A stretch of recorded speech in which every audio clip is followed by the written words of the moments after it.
Welcome to Craig Parry. Craig, great to have you with us. You're a gentleman that certainly achieved a stellar career in golf. 23 victories, and they've come right around the world, which is amazing.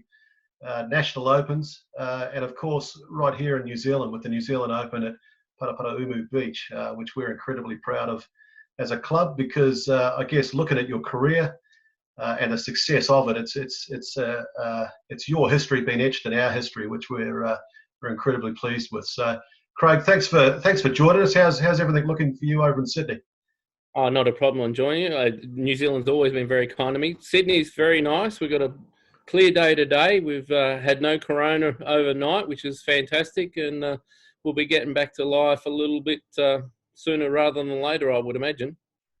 Fantastic. So, Craig, you have had an amazing career, but let's wind it right back to the start. I noticed that you're born in Victoria and the western suburbs of Melbourne, which I assume was quite footy orientated. How did a young fella out west become interested in golf?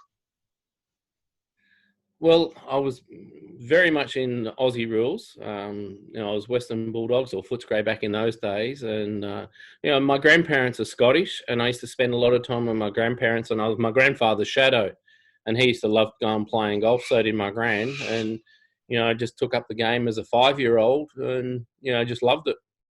Okay, well, what was your first club? Where'd you start playing?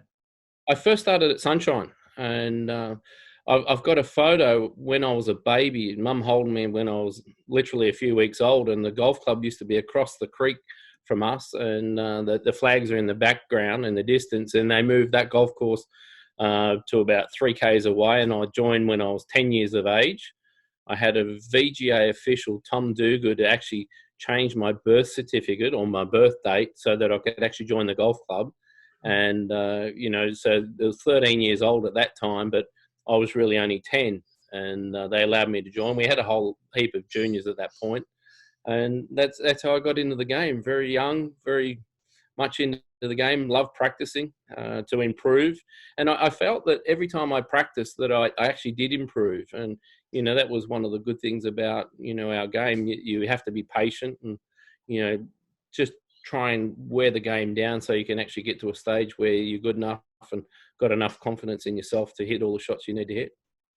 And speaking of being good enough, at what stage did you start realising that you could actually play the game and play the game quite well? Probably when I was about 17. I started to play consistently well, and I would be paired in the professional groups when the tournaments used to come to WA when I moved across to WA, and you'd be get paired with players like Ian Baker Finch, Ozzie Moore, and be Norman. It was the best players in the world, Wayne Grady, and you could test your game. You could see your game wasn't quite at their level, but it was very close. And I felt as though that, when I got to 19 and I won a Southwest Open at Bunbury, and that was against, the players I just mentioned, and, I would have won $24,000 back in the early or mid 1980s. So, I felt as though I was ready to play then. It's quite interesting you say that, because speaking to a couple of the other golfers that I've spoken to in this series, Michael Long, for example, out in Western Australia now, he mentioned if you couldn't beat, those other players in your pennant team, well, why did you think you were going to beat people, on bigger stages? And certainly back here as well with Michael Campbell and Phil Tautorangi, they were almost competing amongst themselves in that amateur era, and that was spurring them on. So I mean, you're coming up against Norman, Baker Finch. I mean, that's some pretty big names in golf in general, let alone Australian golf. Yeah, that's right. And it was a great opening to professional golf. I remember playing with Baker Finch in Nedlands Masters, and I think Ozzie Moore might have won it and Finchy finished second, and a couple of weeks later Baker Finch is leading the Open Championship at St Andrews against Tom Watson. So you can really know where your game is against those other guys you're playing with. And it was great to have all the different states involved, and New Zealand. They used to come across, and we used to play interstate series, and the Kiwis would come across, and you needed that as a young guy coming through so that you could actually know where your game was in relation to everyone else.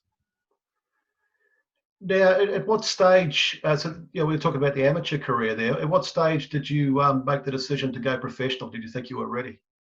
Well, it was when I was 19. I actually played in the New Zealand amateur at Okay. Mount Maunganui. In the 72-hole stroke play, I actually finished tied for the lead, and I lost the playoff. However, that gave me a lot of confidence to go forward as well. And I had a really good year when I was 19. And at the end of the year, I turned professional with Brett Ogle. And, we weren't going to, Australia wasn't going to go in the Eisenhower the following year.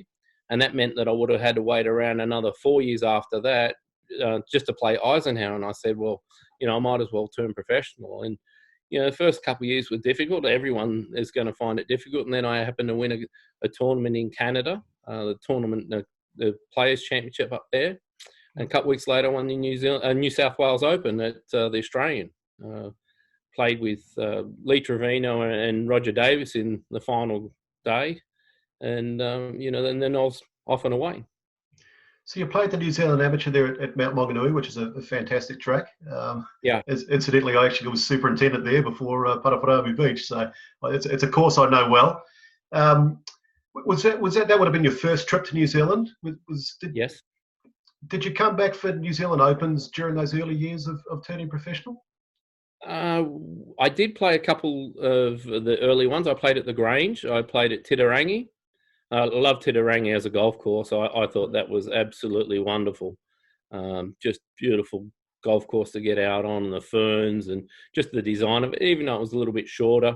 I think Curtis Strange come out that year and he might have had a hole-in-one on one of the par threes. And, the golf course was, out in front of me. It was a lovely golf course. Yeah, it's an Alistair McKenzie course, and I see now you get it into design, so it's probably no surprise that you enjoyed your early experiences at Titirangi.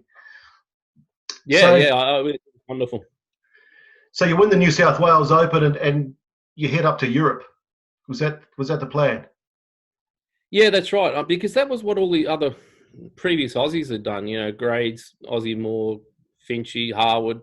They'd all played in Australia and then they all went to Europe, and it was a stepping stone before getting to America, because obviously America was like going to the Olympics and the European tour was like going on the Commonwealth Games.